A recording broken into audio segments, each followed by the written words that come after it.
Hello everyone, I am Monika Akade. Welcome to my YouTube channel Ganitachi Pathshala. सो आज हम लोग क्लास 10 की पार्ट फर्स्ट की एक्टिविटी देखने वाले हैं, जो कि है पेज नंबर 31 पे। सो एक्टिविटी है x square plus 3x minus 5, then 3x square minus 5x and another equation है 5x square. Write the polynomials in the index form. So इसको हमें इंडेक्स फॉर्म में राइट करना है। So observe the coefficient and fill in the boxes. अभी यहाँ पे जो कोएफिशिएंट आपको उसके ऑब्जर्व करने हैं एंड यहाँ पे जो बॉक्सेस है उसमें वो फिल करना है। ठीक है, सो पहले समझ लेते हैं कि कोएफिशिएंट किसको बोलते हैं।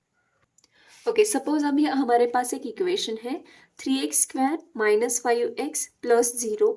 सो यहाँ पे कोएफिशिएंट किसको बोलते हैं? सो x का कोएफिशिएंट मतलब जो नंबर एक्स स्क्वायर का कोएफिशिएंट मतलब जो नंबर एक्स स्क्वायर को मल्टीप्लाई है वो उसका कोएफिशिएंट हो जाएगा।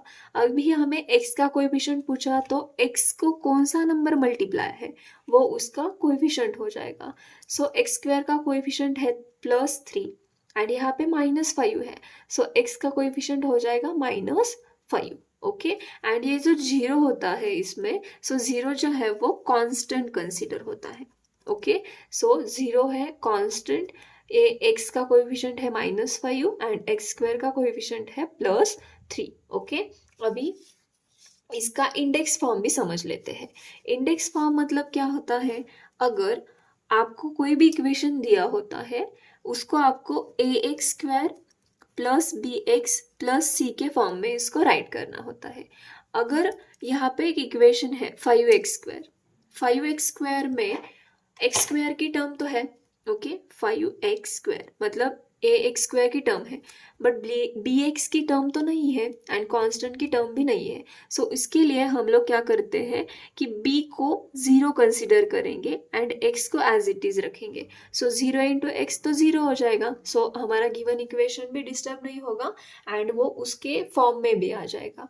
एंड कांस्टेंट भी हम लोग अगर 0 लेंगे तो वो प्रॉपर उसके फॉर्म में जाएगा और गिवन इक्वेशन भी है वो एज इट इज रहेगा। ओके, सो यहाँ पे आप लोग देख पा रहे होंगे कि ये वाला इंडेक्स फॉर्म इसमें ऑलरेडी गिवन है। ओके, सो ये इंडेक्स फॉर्म उन्होंने ऑलरेडी गिवन दिए हैं। So 3x square, so x square plus 3x minus 5, ये तो प्रॉपर इंडेक्स फॉर्म में था ही।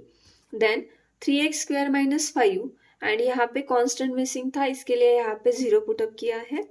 एंड अभी अभी हमने 5x स्क्वायर को इंडेक्स फॉर्म में कन्वर्ट किया था। जो मिसिंग टर्म थे उनको 0, जो नंबर थे वो 0 दिए हैं एंड यहाँ पे x जो है वो मल्टीप्लाई है एंड प्लस कांस्टेंट 0 दे दिया है। ओके, सो उन्होंने पहला जो है वो प्रॉपर सॉल्व करके दिया है। Coefficient of x square are. अभी इस पहले इक्वेशन में कोएफिशिएंट ऑफ एक्स स्क्वायर पर कुछ भी यहाँ पे कोएफिशिएंट प्रेजेंट नहीं है, मतलब हम लोग 1 ले सकते हैं। सो पहले इक्वेशन का कोएफिशिएंट एक्स स्क्वायर का हो गया 1। देन दूसरे इक्वेशन में हो गया यहाँ पे एक्स स्क्वायर को 3 मल्टीप्लाई है, सो 3 हो गया। एंड नेक्स्ट इक्वेशन में एक्स स्क्वायर पर यहाँ पे है 5 मल्टीप्लाई, सो ये 5 जो है वो एक्स स्क्वायर का कोएफिशिएंट हो गया। ओके, सो नेक्स्ट हमें बोला है कोएफिशिएंट ऑफ एक्स। अभी पहले इक्वेशन में x को मल्टीप्लाई है +3, तो उसका कोएफिशिएंट आ गया 3। हमें कैलकुलेट करना है सेकेंड एंड थर्ड इक्वेशन का।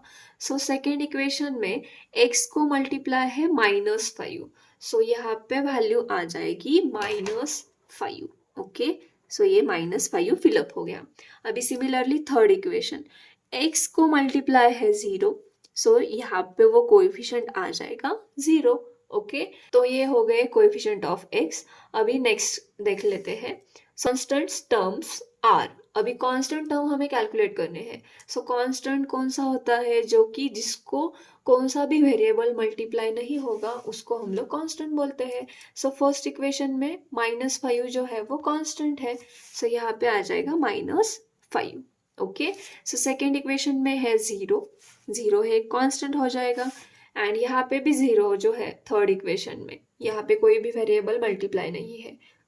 वेरिएबल मतलब कौन सा भी ऐसा x y z कौन सा भी लेटर उसको मल्टीप्लाई नहीं है, तो हम लोग कांस्टेंट बोलते हैं। सो यहाँ पे आ जाएगा 0 respectively. So constant terms are -5, 0 and 0 respectively. Here constant term of second and third polynomial is 0. इन्होंने given दिया था. ओके सो ये हमारी पेज नंबर 31 वाली ए वाली एक्टिविटी जो है वो कंप्लीट हो चुकी है. अभी 31 पेज पर और एक एक्टिविटी है, वो हम लोग देख लेते हैं. सो एक्टिविटी है कंप्लीट द फॉलोइंग टेबल. अभी हमें क्वाड्रेटिक इक्वेशन का एक कॉलम दिया हुआ है एंड उसमें जनरल फॉर्म बोला है. सो जनरल फॉर्म कौन सा होता है? अभी अभी हमने जो इंडेक्स फॉर्म दिया था उसको इक्वल टू 0 में फॉर्म करना है. सो इक्वल टू 0 आएगा तो वो जनरल फॉर्म में चला जाएगा. ओके सो जनरल फॉर्म होता है ax² plus bx plus c is equal to 0. इसको हम लोग जनरल फॉर्म बोलते हैं. अभी इस फॉर्म में आपको इन दो इक्वेशन को कन्वर्ट करना है.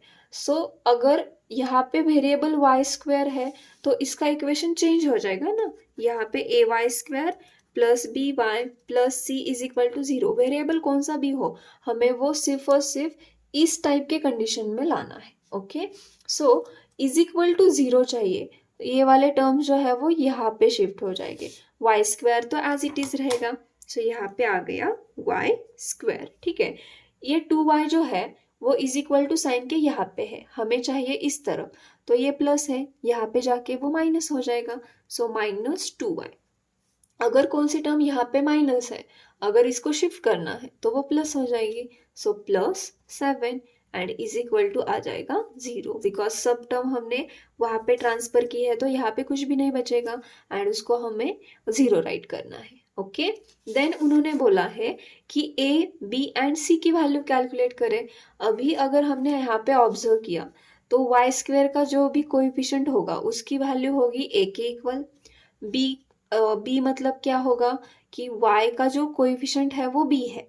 ओके y को जो भी टर्म मल्टीप्लाई होगी वो b के इक्वल आएगी एंड c जो है वो कांस्टेंट होता है. ओके कांस्टेंट मतलब उसको कोई भी जो वेरिएबल है वो मल्टीप्लाई नहीं होगा. सो यहाँ पे y का कोएफिशिएंट जो है वो यहाँ पे कुछ भी नहीं है, मतलब 1 है. सो a की वैल्यू आ जाएगी 1. देन y पे यहाँ पे -2 मल्टीप्लाई है, सो b की वैल्यू आ जाएगी -2. ओके देन कांस्टेंट जो है वो 7 है यहाँ पे, सो c की वैल्यू हो गई +7. अगर हमने साइन नहीं दिया तो भी चलेगा, बिकॉज पॉजिटिव साइन नहीं देंगे तो भी चलता है. ओके सो अभी इसको जनरल फॉर्म में कन्वर्ट करना है. अगर हमने इसको इस इक्वेशन के बराबर चेक किया, सो ax² मतलब x² की टर्म तो ऑलरेडी प्रेजेंट है. देन यहाँ पे है 2x, सो bx की भी टर्म है. सिर्फ और सिर्फ कांस्टेंट मिसिंग है. अगर मिसिंग है तो उसको 0 पुटअप करेंगे एंड फॉर्म जो है वो कंप्लीट कर देंगे. ठीक है सो ये वाला इक्वेशन जो है वो एज इट इज रहेगा x² प्लस 2x प्लस यहाँ पे सिर्फ x 0 आ जाएगा and is equal to 0. Okay अभी हम लोग कंपेयर करके a b c की वैल्यू कैलकुलेट करेंगे. सो यहाँ पे कुछ भी नहीं है तो 1 है, सो a की वैल्यू आ जाएगी 1. ओके b मतलब x का कोएफिशिएंट है 2, सो b की वैल्यू आ गई 2. ठीक है एंड c तो यहाँ पे कांस्टेंट है जो कि है 0, सो यहाँ पे हो गया 0. सो हमने a b c की वैल्यू जो है वो कैलकुलेट की है, जनरल फॉर्म में उसको कन्वर्ट किया and then a b c की वैल्यू कैलकुलेट की है. ओके सो आई होप कि आपको ये समझ में आया होगा एंड इसी के साथ हमारी एक्टिविटी जो है वो कंप्लीट हो चुकी है.